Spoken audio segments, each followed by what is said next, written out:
Have you ever woken up in the morning, put your feet on the floor, and felt that strange hesitation in your legs? Not pain exactly, not weakness you can clearly explain, just a pause, a moment where your body seems to ask for extra time, extra caution, extra effort. Most people shrug it off and say something that sounds harmless, but isn't. Well, I guess this is just what aging feels like. But what if I told you something different? What if I told you that one very common morning habit, something millions of people do every single day, can quietly train your legs to become weaker and less confident over time without you noticing? Not because you're doing something wrong, not because you failed, not because your legs are doomed, but because no one ever explained how powerful the first minutes of the day really are after 60. Today, I want to talk to you about that habit, not to scare you, not to shame you, but to give you back something that becomes priceless as we age: confidence in your legs. Because when your legs feel reliable, your whole life feels wider, safer, more possible. Before we go any further, let me ask you a quick question. In the comments, tell me this. When do your legs feel heavier, more sluggish, more hesitant? Is it in the morning or later in the day? Just write morning or evening.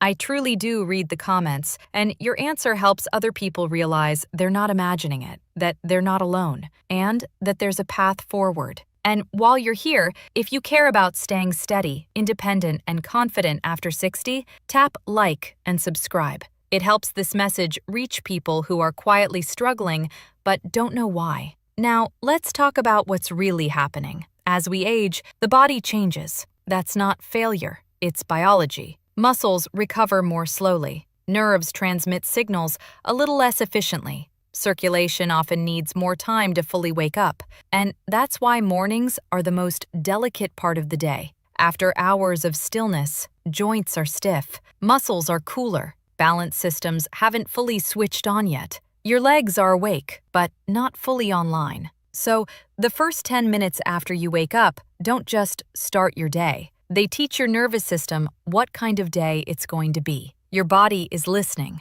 closely. And what you do in those first minutes either whispers, "We're still capable, we're still steady," or it quietly teaches, "We're fragile now, be careful." Most people don't realize they're sending the second message every single morning. Let me tell you about someone named Elaine. Elaine is 72. She lives alone. She's sharp, independent, and proud. She's not someone who wants to shrink. She still wants to choose her life. But her mornings had started to feel heavy. For years, she followed the same pattern. The alarm rang, she swung her legs out of bed, and the first thing she did was sit. She sat on the edge of the bed to wake up. Then she shuffled into the kitchen and sat at the table. Then she sat again to put on her shoes. And by the time she finally stood up to truly begin her day, she felt like her legs had already given up a little. She said to me once, quietly, almost embarrassed, "I feel old before breakfast." And that sentence hit me hard, because Elaine didn't feel old because she was 72. She felt old because her body had been trained to feel weak at the exact moment it needed strength the most. If any part of that sounds like your morning, stay with me, because there is a simple shift that can change what your legs learn every day. And here's the twist. This isn't about forcing exercise. It's not about punishing yourself with workouts. It's not about becoming fitness obsessed. It's about signals. And the habit that weakens legs after 60 is surprisingly ordinary. It's starting your day seated for too long. When your first movements happen while sitting, the nervous system stays in low gear. The leg muscles don't fully activate.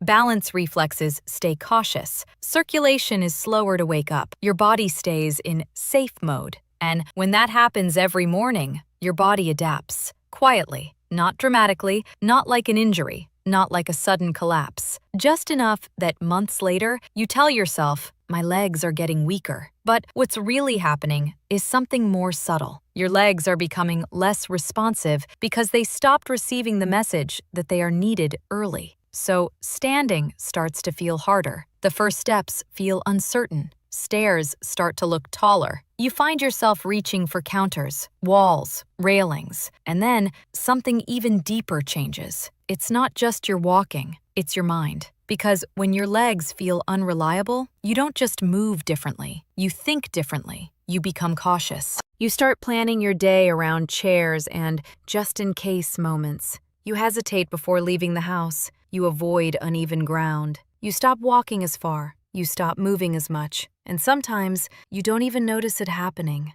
It just feels like life is shrinking. And people tell you, that's just aging. But it isn't always aging. It's fear-based adaptation. It's your nervous system learning caution and rehearsing it daily until caution becomes your default. And that's why this matters so much. Because the good news is, signals can be changed. Your body is not fixed. Your nervous system is not a statue. It is a living system that learns. And what it learns in the morning carries into the rest of the day. So what do? Here's the simple shift, the one that changed Elaine's mornings. Stand first, sit later. That's it. Not a full workout, not a program, not a supplement plan. Stand first, sit later. Because the moment you stand, you send a message to the nervous system. We are upright. We can handle weight. We are stable. You wake up the postural muscles. You encourage circulation. You invite balance reflexes to come online. You teach your body confidence before you teach it caution. Elaine tried something simple. The next morning, before she sat down to do anything else, she stood beside the bed for 30 seconds. Just stood. No strain, no pushing, no discomfort. She breathed. She let her feet feel the floor. She shifted her weight gently from one side to the other, and she noticed something interesting. At first, it felt awkward, like her body wanted to rush back into sitting, because that's what it had been trained to do. But she stayed there, just long enough for the body to realize, we're okay. Then she walked slowly to the bathroom without rushing. Then she stood at the counter in the kitchen for another short moment before sitting. 2 minutes total. And the point wasn't intensity, it was communication. Because your body doesn't need motivation, it needs proof. 1 week later, Elaine said, my legs feel more awake. Not stronger exactly, but more present. That's how it begins. After 60, strength often returns like this. Not as a sudden burst, but as a quiet return of responsiveness. Because muscles don't just weaken from age, they weaken from underuse at key moments. And those key moments happen daily, especially in the morning. Now, here's what I want you to understand. This isn't only about muscle, it's also about the nervous system. Your legs don't just move because you have muscle. They move because your brain sends a message, your nerves transmit it, and your muscles respond. If that communication system starts the day in low gear, your legs feel slow and uncertain. But if you wake it up early, your legs behave differently. Your first steps become smoother. Your knees feel less stiff. Your balance feels more trustworthy. And when your legs feel trustworthy, you stop bracing for danger. You stop walking like something might happen. That changes everything. Now, some people hear this and think, so I have to stand immediately and force myself? No, not force. Invite. If you feel dizzy in the morning, or you have medical conditions, you do this safely, slowly, holding a stable surface if needed. This is gentle. The message is not push. The message is wake up. Now, I want to give you a challenge. Tomorrow morning, before you sit down for breakfast, before you sink into the chair, stand for 2 minutes. Not 10, not 20, 2. Then come back and write done in the comments. And if you feel comfortable, write your age too. Because when people see a long list of ages, 63, 71, 78, 84, something shifts in the mind. They stop thinking, it's just me. They start thinking, maybe I can change this too. Now, if you want to gently strengthen this habit, here's a simple way to deepen it without turning it into a workout. After those 2 minutes of standing, stay upright and do a tiny wake-up motion, something that tells your legs they're needed. You can gently rise onto your toes and come back down, slowly, or shift weight from one foot to the other, as if you're reminding your balance system, we still do this. Or take 10 slow steps across the room and back, focusing on calm breathing. The goal is not sweat. The goal is certainty. Because the body doesn't respond best to punishment after 60.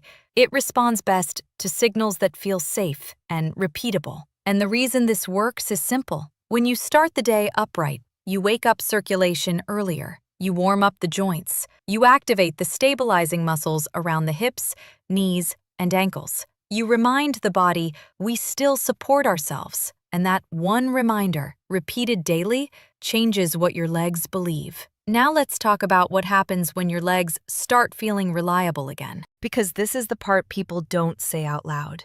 When your legs feel steady, you feel emotionally safer. You stop scanning for danger.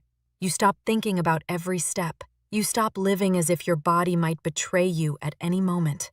And slowly, you become more willing to live. You go out more. You walk a little longer. You accept invitations again. You stop planning your life around where can I sit. That's why this isn't just a mobility tip. It's a freedom tip. It's a dignity tip. Strong legs after 60 are not just physical strength. They're emotional safety. They're independence. They're the quiet confidence that makes you feel like yourself again. Elaine described it perfectly after a few weeks. She said, "I don't feel like I'm fighting my body first thing anymore. I feel like I'm working with it." And that is the relationship you want with your body as you age. Not battle, partnership. Now, I want you to hear this clearly. If you've been feeling weaker lately, that doesn't mean you're failing. It means your body has been learning something. And learning can be changed. Your legs are not giving up. They are responding. They respond to how you use them. They respond to what you practice. They respond to what you repeat. So if there's one message I want to leave you with today, it's this. Your legs are not failing you. They are responding to signals. Change the signal, and the response changes too. Before you go, share this video with someone you care about, because there are so many people over 60 who think they're just getting weaker, when what they really need is one small shift in the first minutes of the day. And if you want more videos like this, gentle, realistic strategies that protect independence, subscribe and turn on the bell, because we're going to keep building strength, balance, and confidence one step at a time. You don't need young legs. You need supported legs. And support is something you can build, starting tomorrow morning. Thanks for watching. I'll see you in the next video.